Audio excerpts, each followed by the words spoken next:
Halo semuanya, selamat datang kembali di podcast Scholarship Talk 2. Ngobrol santai tapi penuh inspirasi dari Himadepta FPIK Undip. Nah, gimana nih kabarnya teman-teman? Semoga selalu sehat dalam menjalani hari-harinya ya. Perkenalkan, aku Firdaus Piki Irawan sebagai moderator pada episode kedua kali ini. Nah, episode kedua kali ini kita bakal ngobrol seru nih teman-teman, bersama beasiswa dari awardee dari beasiswa KSE, yaitu Kanasya. Silahkan masuk Kanasya. Beri tepuk tangan dong.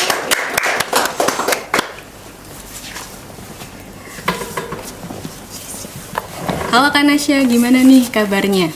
Halo Pinky, alhamdulillah baik. Baik ya. Sebelumnya boleh perkenalan dulu Kak, dari nama, jurusan, angkatan, dan asalnya dari mana gitu. Oke, halo semuanya. Nama aku Nasya Alia Ramadhani. Aku seorang mahasiswi semester 5 program studi Oceanografi angkatan tahun 2023. Oke, angkatan 2023 ya Kak? Betul banget. Berarti sekarang tuh semester 5 ya? Benar, semester 5. Kalau boleh tahu, sibuk ngapain sih Kak kalau semester ini, 5 ini gitu? Kalau dibilang sibuk, kayaknya semua orang sibuk ya, tergantung perspektif masing-masing. Mungkin aktivitas aku ya selama semester 5 ini. Jadi kegiatan aku selama semester 5 ini ya seperti biasa, kuliah layaknya mahasiswa. Dan yang kedua, karena di semester ini aku ambil asisten, yaitu asisten pasang surut, aku juga di semester ini eksperimen baru lah. Jadi oh ternyata kayak gini, jadi asisten agak hektik ya ternyata gitu, revisi-revisi. Terus selanjutnya selain dari itu aku juga ikut organisasi. Nah di organisasi aku ini, yaitu di Badan Eksekutif Mahasiswa, aku sebagai seorang kepala divisi dari divisi eksternal Biro Hubungan Masyarakat. Nah kebetulan proker aku lagi running akhir-akhir ini, iya. jadi memang membutuhkan banyak energi gitu ya.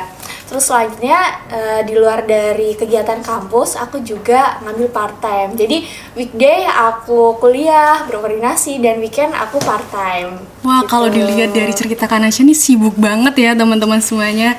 Kalau misalkan itu kan pasti capek ya Kak ya. Nah itu buat cara refreshing atau ngilangin stresnya tuh gimana ya Kak?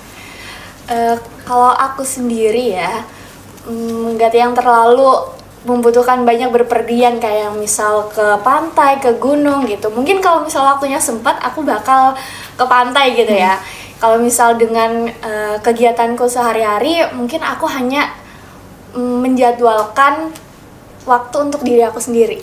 Jadi Me time sehari ya? yang bener me time full, nggak ngapa-ngapain, cuman tidur. Karena menurut aku charge energi yang paling enak di badan aku sendiri adalah tidur gitu. Jadi supaya aku juga punya energi untuk melanjutkan ke aktivitas selanjutnya. Dan selain itu juga, kalau misalnya aku bener-bener lagi burn out, itu aku deep cleansing kayak mandi, sikat kamar mandi, beres-beres kamar kos gitu. Jadi ya gitu aja sih. Dan terutama ketemu teman-teman, nggak perlu pembahasan yang berat ataupun apapun itu, tapi yang receh-receh aja yang bikin ketawa. Karena menurut aku ketawa itu bikin hati plong dan membuat hidup ini nggak terlalu berat sebenarnya. Kayak kita aja yang lebay gitu. Gitu. Wah keren banget nih. Nah karena kita udah saling menyapa Kak Nasya dan kita udah tahu aktivitas Kak Nasya, gimana kalau kita langsung aja ke topik yang sangat penting, yaitu pertanyaan dari mahasiswa yang penasaran sebagai beasiswa ini Kak. Karya Salimba 4. Oke, pertanyaan pertama. Awal mula tahu beasiswa KSE bagaimana Kak? Awal mula ya. Jadi tentunya karena yang pertama aku kan dari TKJ ya, SMK. Dan aku memutuskan ambil UTBK kuliah di jurusan program Oceanografi, program studi Oceanografi. Nah, di mana pasti aku banyak ketakutan gitu ya. Jadi aku udah mulai browsing bagaimana cara bertahan hidup lah, terus pertemanan di kuliah itu gimana. Nah, terus ada tuh di FYP ikut beasiswa gitu. Nah, mulai dari situ aku searching cari beasiswa apa aja yang untuk maba kan, karena saat itu mulai dari beasiswa T, beasiswa D, KIPK gitu ya. Dan kebetulan untuk saat itu aku memang sudah tahu KSS, cuman belum yang terlalu booming gitu di FYP ya aku gitu. Jadi ya cuma tahu-tahu aja. Nah, puncaknya itu waktu aku ODM. Mungkin kalau tahun sekarang itu namanya OSM ya. Iya betul, OSM. Nah di OSM itu kan ada namanya scholarship fair. Nah di scholarship fair itu kita diarahkan untuk ngelis beasiswa apa aja yang kalian minati. Nah di situ aku punya beberapa beasiswa yang aku minati dan salah satunya itu KSE dan ternyata KSE itu lumayan juga ya, segini per bulan gitu. Dan dari aktivitasnya juga menarik gitu untuk diri aku sendiri gitu. Jadi mulai dari situ aku mulai memperdalam, kayak nyari tahu di FPIK itu beasiswanya siapa aja gitu-gitu. Nah kebetulan aku tuh nanya-nanya sama mbak sepupuku, yang di FPIK yang ikut beasiswa D siapa aja sih, beasiswa F siapa aja sih gitu-gitu. Dan ternyata dia itu beasiswa KSE. Jadi selama dia sibuk rapat, ada bank sampah dan ternyata itu KSE. Terus jadi kayak oh iya, banget gitu. Ya. Dan kebetulan banget jadi mulailah dari situ aku nanya-nanya ke dia banyak banget pertanyaan-pertanyaan yang aku tanyain ke dia gitu. Berarti lumayan untuk menambah ini ya Kak, membantu banget informasi dari kakaknya ya. Oke, kita lanjut ke pertanyaan kedua. Persyaratan umum untuk mendaftar beasiswa KSE dan ketentuan IPK, Kak. Oke, mulai dari persyaratan umum ya. Tentunya untuk persyaratan umum buat teman-teman yang ingin mendaftar beasiswa KSE, yang pertama adalah teman-teman harus mahasiswa aktif dari mitra kampus KSE itu sendiri. Jadi harus mitra kampus gitu, kayak Undip, misal UGM, Jakarta gitu. Dan itu bisa dimulai dari semester 2 gitu. Karena kan memang untuk pendaftaran maba itu nggak bisa yang dari semester 1 ya, dari semester 2. Dan yang kedua, tidak sedang menerima beasiswa lain. Berarti, maaf Kak motong, berarti kalau misal ada yang KIPK gitu? Kalau untuk saat ini, aku belum pernah menemukan case yang kayak gitu ya. Karena kan dari persyaratan umumnya saja tidak menerima beasiswa dari manapun gitu kan. Jadi memang nggak ada. Terus yang ketiga, belum menikah. Terus untuk IPK ya, sebenarnya untuk persyaratan umum kalau misalnya teman-teman pernah searching beasiswa KSE, itu nggak ada yang namanya minimal IPK 3 atau 4, bahkan itu kan nggak ada kan. Tapi ya sewajarnya beasiswa lain aja, teman-teman jaga-jaga IPK-nya tidak kurang dari 3 begitu. Biar lebih ini ya Kak, biar dapat peluang gitu yang lebih besar untuk beasiswa KSE ini ya. Nah ini bisa banget nih jadi informasi berharga bagi teman-teman yang apabila masih mungkin ragu gitu ya Kak ya. Nah keren banget nih. Untuk pertanyaan selanjutnya, mahasiswa yang udah dapat beasiswa lain atau sedang dapat KIPK maupun berstatus anak PNS, apakah masih bisa daftar beasiswa KSE? Nah, tadi kan sempat disinggung beasiswa KIP ya Kak ya. Ya, ini sudah dibahas oleh Kak Nasya. Kita lanjut pertanyaan yang apakah anak PNS boleh ikut mendaftar gitu? Oke, mungkin aku perdalam lagi terkait yang mahasiswa udah dapat beasiswa lain, itu boleh daftar atau enggak. Seperti yang udah aku sampaikan tadi, kalau misalnya di KSE tuh nggak ada, tapi di beasiswa lain kebetulan teman kelas aku ada yang case-nya seperti ini. Jadi dia tuh dapat KIPK, karena kan KIPK tuh pengumumannya lama ya kalau nggak salah ya. Nah dia tuh juga sambil mendaftar beasiswa lain dan ternyata dia tuh lolos di beasiswa T. Nah di beasiswa, jadi dia tuh kan kalau case-nya kayak gini, mahasiswanya harus memutuskan mau yang mana kan. Betul. Nah ternyata dia itu memutuskan bahwa untuk seluruh akomodasi pendanaan dia itu dari KIPK, tapi untuk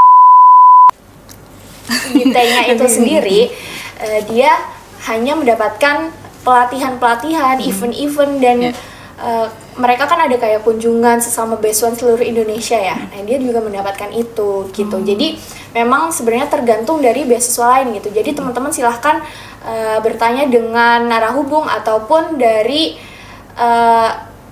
ketua dari beasiswa teman-teman yang sedang teman-teman dapat gitu. Siapa tahu bisa gitu. Jadi jangan terpaku aku udah dapat kayak gini, bisa dapat nggak ya? Coba silahkan teman-teman tanya dulu ke beasiswanya dulu gitu. Terus untuk PNS seperti yang udah aku bahas tadi, karena di beasiswa KSE ini tidak terpaku dengan teman-teman yang memang mempunyai KIS ataupun SKTM dan terdaftar penerima bantuan gitu. Jadi beasiswa KSE ini tertuju pada mahasiswa-mahasiswa yang memang berkeinginan untuk improve diri, berkeinginan untuk menambah relasi, dan punya kemampuan dan soft skill yang memang kita perlukan gitu. Karena kan kalau misal di KSE sebaiknya kita bisa berkontribusi secara maksimal gitu ya. Karena kan memang selain branding diri kita sendiri juga kita bisa membantu masyarakat, karena di KSE ini kita juga berkontribusi bareng-bareng untuk lingkungan dengan masyarakat sendiri gitu. Wah, keren banget nih teman-teman, bisa buat motivasi buat teman-teman yang lagi bingung cari beasiswa atau yang terutama untuk yang lagi cari informasi tentang beasiswa KSE ini ya teman-teman. Oke, lanjut pertanyaan berikutnya. Seleksi beasiswa KSE biasanya kayak gimana? Apakah ada tahapan tes atau praktek ke masyarakat, Dika? Nah, ini sebenarnya agak panjang ya, aku jelasin mungkin tidak terlalu detail, tapi semoga yang nonton paham ya. Jadi seleksi beasiswa itu kalau untuk KSE itu sendiri dari tahun ke tahun itu sangat berbeda teman-teman. Jadi aku tidak bisa memberikan informasi yang paten. Cuman yang pertama tentunya itu bakal ada namanya pemberkasan dan wawancara, itu sudah pasti gitu. Nah, di pemberkasan ini tentunya pemberkasan itu menjadi tahap yang pertama di mana teman-teman harus mengisi persyaratan yang super duper banyak seperti surat keterangan mahasiswa aktif, rekomendasi kampus. Nah, kalau di FP kan ada di yang form pengajuan beasiswa ya. Nah, itu teman-teman bisa download yang di situ aja. Terus ada foto, video, esai, kayak teman-teman harus mempersiapkan itu dari jauh-jauh hari dan semaksimal mungkin lah di esai itu. Nah, selanjutnya kalau misal persyaratannya sudah full, itu kan biasanya ada rentan pengisiannya, kayak misal 99% itu berarti udah hampir maksimal gitu. Dan kalau misal kayak baru 70%, itu berarti teman-teman harus maksimalin lagi sampai 99%. Walaupun sekecil itu, tapi memang itu salah satu menjadi penilaian dari paguyubannya itu sendiri gitu. Dan nggak boleh namanya ada mepet deadline dan apalagi kelewat deadline. Aduh, itu jangan sampai deh. Nah, setelah pemberkasan, kalau misal di tahun lalu itu langsung ada interview langsung dengan paguyuban. Jadi paguyubannya itu yang memang bapak-bapak, ibu-ibu gitu. Tapi kalau misal di tahun yang sekarang ya, jadi mereka FGD dulu. Banyak studi case yang teman-teman dari panitia berikan dari internal, dan mereka harus memecahkan itu. Dan di KSE ini kemarin, mereka tuh memiliki indikator-indikator yang memang harus dipenuhi gitu. Jadi kalau misal teman-teman gak bisa memenuhi indikator itu, jadi kalian yang memang tidak berkontribusi langsung dengan semua pertanyaan yang ada, pastinya nilainya lebih rendah daripada yang lain gitu. Jadi langsung di-kick.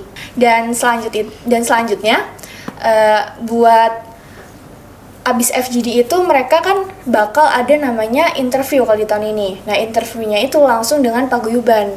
Tapi yang udah aku bilang tadi, bahwa di paguyuban ini bukan langsung seperti yang di tahun sebelum aku, kayak langsung dengan bapaknya atau gitu, itu tidak. Tapi dengan dari based atau alumni dari mahasiswa lain, dari kampus lain, kayak misal UGM, UIN Jakarta, itu bisa juga gitu. Dan untuk pertanyaannya tentunya yang ditanyakan adalah bagaimana kamu mendapatkan informasi beasiswa KSE, kenapa kamu ingin mendaftar beasiswa KSE, terus seberapa layaknya kamu untuk menjadi seorang beasiswan KSE itu sendiri gitu. Jadi pertanyaan-pertanyaan yang general tentang skala prioritas kamu bagaimana, kesibukan kamu apa. Dan di interview ini teman-teman harus memaksimalkan semaksimal mungkin. Nggak apa-apa kalau misal dibilang flexing, karena kan ini memang kesempatan kita supaya membuktikan ya bahwa kita itu mampu dan bahwa kita itu pantas gitu. Dan terus itu sudah selesai ya kalau misal di angkatan yang sekarang. Kalau misal di angkatan aku di tahun 2023 itu habis pemberkasan, ada interview tahap 1 itu oleh paguyuban, dan yang kedua itu oleh internal gitu. Jadi yang pertama sama seperti yang tadi, general-general aja tentang bagaimana kamu mendapatkan beasiswa KSE, mendapatkan informasi bagaimana kamu tahu KSE itu sistem kerjanya gimana, siapa foundernya, siapa ketua KSE dari kampus itu. Masih banyak lagi lah tentang skala prioritas kamu, bagaimana cara bagi waktu kamu, bagaimana kegiatan kamu, bahkan alasan kenapa kamu mendaftar sebagai mahasiswa di program studi kamu itu bakal ditanyain loh. Sedetail itu ya Kak? Benar banget. Terus selanjutnya itu masuk ke tahap interview yang kedua. Nah di tahap interview yang kedua ini nanti teman-teman bakal ditanyain terkait lebih spesifik lagi. Nah ini tuh biasanya keluar dari esai kalian. Jadi nih ya buat teman-teman yang esainya itu asal-asalan, itu mungkin yang tahun kemarin mendaftar terus kok esai aku gagal di pemberkasan, bisa saja di esainya teman-teman terlalu panjang ataupun kurang efektif begitu. Jadi kalau bisa semua itu, kalau nggak salah kan lebih dari 5 esai ya, itu teman-teman bisa buat semua esai itu bisa ditarik dalam satu benang merah gitu. Jadi saling berkesinambungan. Benar, itu tipsnya. Jadi memang benar-benar diputar baliklah pertanyaannya. Kenapa? Apa rencana kamu 5 tahun ke depan? Apa rencana jangka pendek kamu, itu bakal dipertanyakan gitu. Kalau di tahun angkatan aku itu namanya ada yang dibagi 3 bidang kalau nggak salah. Itu ada siapa yang minat ke entrepreneur, leadership, dan profesional gitu. Jadi nanti wawancaranya pun dibedakan. Jadi bagaimana mereka memilih bidang itu. Jadi nanti profesional sendiri, nanti entrepreneur sendiri, nanti leadership sendiri gitu. Dan kebetulan waktu itu aku milih profesional sih. Jadi lebih ditekankan kepada bagaimana aku mengatur waktu aku gitu. Itu benar-benar diputarbalikkan dari esai yang kita buat gitu. Dan usahakan seperti yang udah aku bilang tadi, harus bisa ditarik benang merahnya gitu. Jadi saling berkesinambungan gitu. Nah setelah interview tahap 2 selesai, barulah di angkatan aku udah keterima tuh. Berarti udah keterima jadi Beasiswa KSE, baru FGD gitu. Jadi FGD-nya setelah ada pengumuman bahwa kita itu Beasiswa gitu. Bedanya kalau dari tahun sekarang ya. Nah kalau misal udah keterima, baru ada namanya interview lagi buat masuk ke departemennya. Itu kan kalau misal di departemen yang tahun lalu itu banyak banget kan. Kalau yang di tahun ini masih belum tahu ya, coming soon aja gitu. Nah, keren banget nih Kanasya.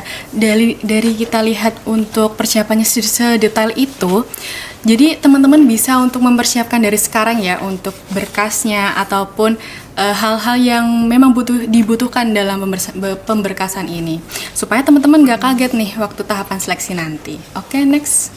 Masa berlaku beasiswa KSE sampai lulus atau hanya periode tertentu nih Kak? Masa berlaku beasiswa KSE itu satu periode KSE, yaitu 1 tahun.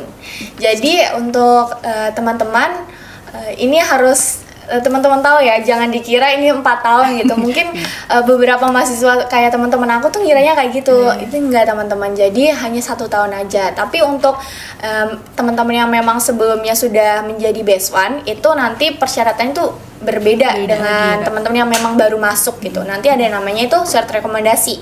Jadi di surat rekomendasi ini kalau misalnya kinerja kita baik, perilaku kita baik, kita bakal dimasukkan, namanya bakal dimasukkan ke dalam list surat rekomendasi tersebut dan bisa diusahakan untuk melanjutkan dari beasiswa KSE itu sendiri. Begitu. Keren banget nih teman-teman. Oke, next. Benefit apa yang didapat dari beasiswa KSE ini? Benefit sebenarnya itu tergantung pribadi ya. Kalau aku sendiri, karena aku sangat bersyukur dan sangat bangga menjadi seorang beasiswa KSE tahun lalu, aku tentunya yang pertama target aku adalah kenal dengan orang-orangnya gitu. Jadi relasinya dapat ya? Dapat banget, dan itu memotivasi kalian buat kerja itu lebih baik sih, dan secara nggak langsung itu ngimprove diri sendiri supaya wah ini kakak ini keren banget, aku udah bisa satu paguyuban, masa aku masih kayak gini aja gitu. Itu kalau di aku tuh sebenarnya bukan yang membandingkan dalam hal buruk ya, tapi itu dalam motivasi hal gitu bener ya, banget Pinkan gitu. Jadi memang memotivasi banget gitu. Benefit yang pertama itu relasi, yang kedua itu karena kita tahu nih banyak orang-orang keren itu ngimprove diri kita supaya kita belajar banyak. Nah di KSE ini kan kita banyak nih fakultas-fakultas ya. Nanti teman-teman bakal tahu bagaimana cara kerja teman-teman dari fakultas-fakultas lain gitu. Mulai dari project manajemennya. Nah disinilah aku mengambil beberapa ilmu yang sekarang aku terapkan di divisi eksternal Biro Kehumasan gitu. Wah, banyak banget ya Kak ini benefitnya. Iya, dari finansial dapat, dari relasi juga dapat, terus manfaat yang lain bisa didapetin dari beasiswa KSE ini teman-teman. Next, soft skill yang paling berasa setelah jadi awardee beasiswa KSE nih Kak. Oke, soft skill yang paling berasa yang pertama untuk aku adalah teamwork. Itu super duper bermanfaat banget masuk KSE untuk mengimprove teamwork aku, karena di KSE ini kan teamwork itu kan banyak ya parameternya, kayak komunikasinya harus bagus, terus kita harus problem solvingnya juga harus bagus juga ya, karena kan teamwork gitu. Nah di sini tuh karena memang berbeda-beda dari fakultas, budayanya juga beda, cara berorganisasinya itu jadi tahu gitu loh gimana celahnya dan baiknya itu gimana. Nah dari teamwork ini aku juga sebenarnya dari departemen aku tuh bukan yang terlalu teknikal banget, nggak kayak departemen HRD gitu ya. Tapi di sini, tapi karena aku ikut serta banyak program kerja dari departemen-departemen lain, aku jadi belajar. Nah salah satunya ini adalah project manajemennya. Nah di project manajemennya ini itu menurut aku super keren-keren banget dan lebih sistematis sih. Jadi aku tahu oh iya ya ternyata kalau misal ada masalah kayak gini kita bisa selesaikan dengan seperti ini gitu. Dan kebetulan aku menerapkannya lagi nih di Biro Humas di BEM FPIK di divisi aku sendiri gitu. Jadi memang yang sangat kerasa itu yang pertama teamworknya, dan yang kedua adalah project manajemennya gitu. Dan untuk benefit kan selain itu tadi mungkin aku belum sebutin ya, teman-teman belum tahu nih berapa sih sebenarnya uang yang kita dapat gitu ya. Nah selain pelatihan kita juga dapat uang. Nah uang ini bukan termasuk UKT ya teman-teman. Jadi ada nih teman aku yang mau daftar kemarin sebenarnya dapat buat UKT juga enggak. Nah ini sayangnya enggak ya, nggak tahu tahun ke depan keberaniannya kita nggak tahu, kita doakan saja gitu ya. Jadi untuk uang sakunya kita dapat setiap bulan di awal bulan itu sebanyak 750. Wah lumayan gede ya. Iya benar lumayan banget. Dan nantinya juga kalau misal ada event-event besar nanti kita juga bisa dapat uang saku lagi tuh. Terus kalau misal ada event KSE yang memang bertemu satu Indonesia, nanti kalau misal ada perlombaan itu hadiahnya juga lumayan banget. Jadi ya memang sebenarnya beasiswa KSE ini sangat besar lah benefitnya gitu, tergantung kita memanfaatkannya gitu. Bisa keliling Indonesia itu bisa juga, karena kan di KSE ini tuh ada 2 pelatihan yang memang sangat KSE ini berikan kepada kita gitu kan. Kalau misal pelatihan biasanya kayak workshop atau seminar biasa gitu, tentang mengatur waktu, mengatur keuangan gitu. Nah di KSE ini ada 2, itu namanya TFI dan IA. TFI ini Teknologi for Indonesia, dan IA ini Entrepreneur Academy. Nah di TFI ini ya, nah di TFI ini itu teman-teman ditampung ide-idenya terkait alat-alat yang teman-teman ingin buat gitu. Jadi kayak PKM lah. Ini PKM-nya KSE tuh TFI gitu. Jadi nanti kalau misal proposal kalian lolos, kalian bisa ikut camp di Jakarta itu ketemu dengan beasiswan dari kampus-kampus lain gitu. Dan itu super duper keren-keren sih dari situ. Nanti kalian bisa dapat pendanaan, nanti tuh bakal ada kayak kunjungan dari donatur-donatur kita. Nah, di kunjungan-kunjungan ini, kalaupun misal ada donatur yang tertarik dengan alat-alat yang kita buat, itu bisa didonaturin dan kita bisa ngembangin alat itu sampai benar-benar jadi. Dan kita juga otomatis kan dapat uang saku yang lainnya ya gitu. Jadi memang sangat bermanfaat. Nah, di EA ini, itu kan tadi TF ini. Nah, di EA ini nanti teman-teman ikut camp, diarahkan untuk menjual produk-produk teman-teman yang lain itu dengan bagaimana sih caranya, dengan banyak studi case gitulah, jualan kemana-kemana. Itu menurut aku super capek, karena itu termasuknya tuh yang sendiri-sendiri gitu kalau dari KSE ya. Kalau dari paguyuban KSE Undip itu sendiri-sendiri. Kalau TF ini kan kelompok ya. Nah, kalau IA ini tuh sendiri. Jadi walaupun memang di sana nanti bakal dapat kelompok, tapi tetap aja menurutku ini super duper berat sih gitu. Tapi memang benefitnya itu kerasa banget kalau teman-teman bisa ngelewatin prosedur-prosedur yang ada gitu. Wah, keren banget. Berarti itu difasilitasi dan diwadahi juga ya Bener Kak banget. dari beasiswa KSE ini. Nah, sebagai penutup nih Kak, aku mau kasih tips dong buat teman-teman agar dia tuh lebih bisa semangat dan percaya diri buat daftar beasiswa KSE ini. Oke, tips and trick dari aku yang pertama, jangan males, jangan mepet-mepet deadline.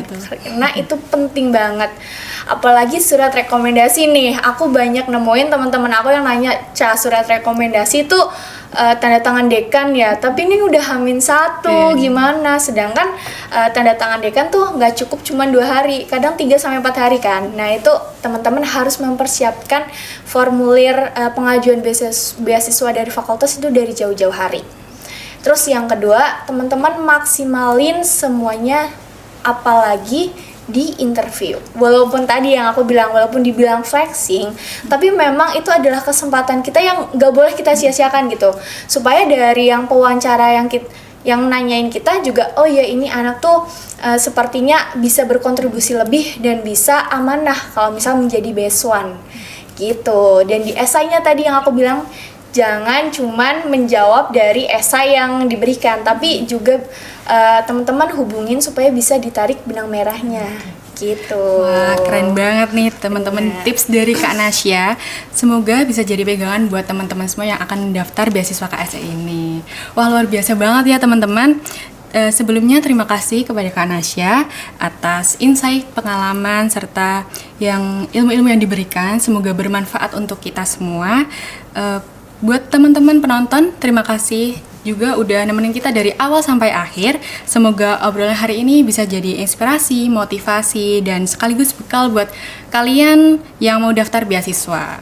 Jangan lupa terus semangat belajar, jangan takut mencoba, dan selalu percaya bahwa kesempatan itu ada buat siapa saja yang mau berusaha. Oke, terima kasih Kak Nasya. Ya, aku juga makasih juga ya. Sangat bangga bisa diundang di sini ya tentunya. Thank you buat teman-teman panitia yang sudah mempersiapkan acara ini. Semoga di acara kedepannya Scholarship Talk 3 ya kalau ada bisa berjalan lebih baik lagi dari sesi kali ini. Oke, sampai jumpa di episode Scholarship Talk kali ini. Bye.